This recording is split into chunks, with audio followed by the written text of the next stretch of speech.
Welcome to Taiwan Semiconductor Manufacturing Company. TSMC pioneered the dedicated semiconductor foundry business model and leads the foundry segment with its trinity of strengths: technology leadership, manufacturing excellence, and customer partnership. TSMC's fabrication facilities, or fabs, feature the most advanced manufacturing equipment. Here, TSMC researches and applies a wide variety of process technologies to manufacture high-quality integrated circuits for customers. Now, let's look inside the fabs at TSMC to learn about the IC manufacturing process. The fab is a giant clean room equipped with many types of air filters to keep the manufacturing environment free from contamination.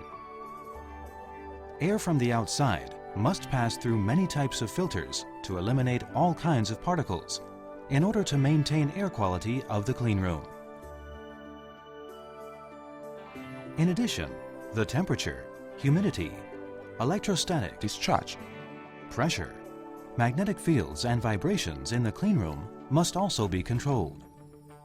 Pure water, as well as special liquids and gases required for the manufacturing of integrated circuits, are supplied directly to manufacturing equipment through pipelines running throughout the clean room.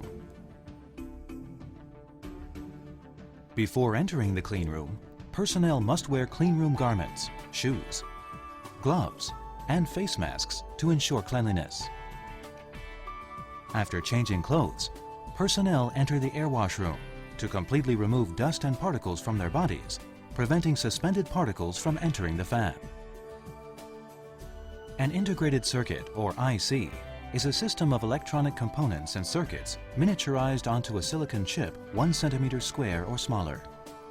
An integrated circuit can process a large number of electronic signals and perform many complex functions. If we look at a chip under a microscope, we can see that the apparently smooth surface is actually stacked with many components of different heights and shapes.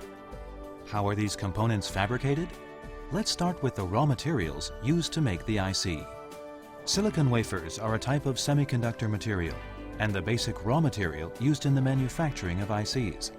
By doping the wafer with elements such as arsenic, phosphorus, and boron, the conductivity and characteristics of the wafer are changed. To make silicon wafers that meet the requirements for flatness and uniformity needed to make ICs, raw polycrystalline silicon material is first heated to a high temperature. By adjusting speed and temperature, a cylindrical ingot of crystalline silicon is pulled out. The outer surface of the silicon ingot is then ground to a uniform diameter and sliced into thin silicon wafers. The edge and surface of the silicon wafers are ground and polished. We can now use this silicon wafer to begin manufacturing integrated circuits. IC design engineers first use computer-aided design systems to lay out the patterns for each circuit of the IC. By using electron beams or lasers, these patterns are then transferred to photomasks.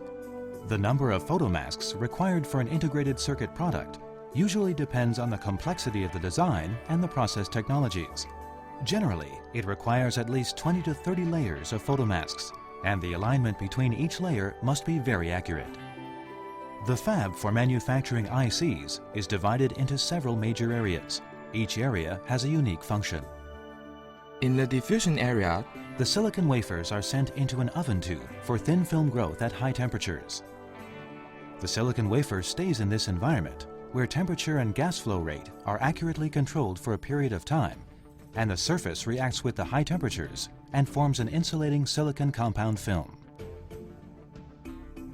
Ion implantation is a process used to implant charged ions into a specific region of the silicon wafer. Conductivity is changed by controlling the concentration and depth of the ions. In the chemical vapor deposition (CVD) area, chemical reactions occur in the reaction chamber, and the reactive chemical vapors form a solid-state reactant, which is deposited on the chip surface as a thin film. The wafer is now covered in a thin film and sent to the photolithography area for transfer of circuit patterns. A thin layer of photoresist, a photosensitive liquid, is uniformly coated on the wafer surface. The photomask is then placed over the wafer. Light is exposed onto the wafer through the photomask, creating a pattern of exposed and unexposed areas based on the pattern of the photomask. Unexposed areas remain covered with photoresist. After photolithography processing, the silicon wafer will be sent into the etching area to etch out the exposed regions, that is, the regions uncovered by the photoresist. The remaining pattern is the area needed for the circuits.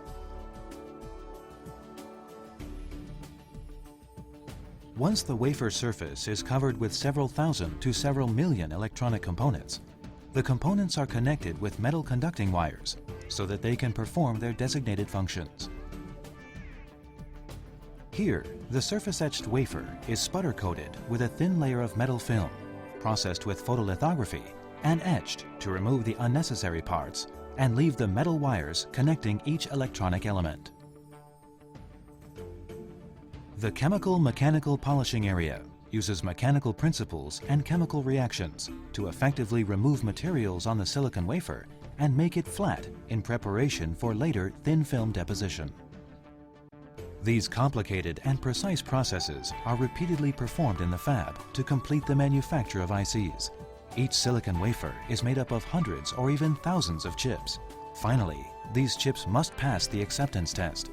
After passing basic inspection, the chips are then diced, packaged, and tested according to the purpose of each integrated circuit. Throughout the entire manufacturing cycle, the silicon wafers must be transported back and forth between the different manufacturing areas and manufacturing tools. In a conventional 8-inch fab, the operator usually uses a cart to transport the silicon wafers manually. In recent years, technological progress in the semiconductor industry has increased wafer size to 12 inches from 8 inches. This allows manufacturers to get more chips from a single silicon wafer and reduces the unit cost of IC manufacturing. The weight of a 12-inch wafer is twice that of an 8-inch silicon wafer, and the weight of 12-inch wafers together with the carrier tool are too heavy to transport manually. As a result, they are carried by automatic material handling systems. TSMC leads the foundry segment in introducing automatic material transport systems and automatic real-time dispatch systems in its 12-inch fabs. Everything from wafer transportation to manufacturing is controlled by an automated production system, improving the efficiency of the fab through automation. This was an introduction to TSMC's fabs and manufacturing process. Thank you for watching this video.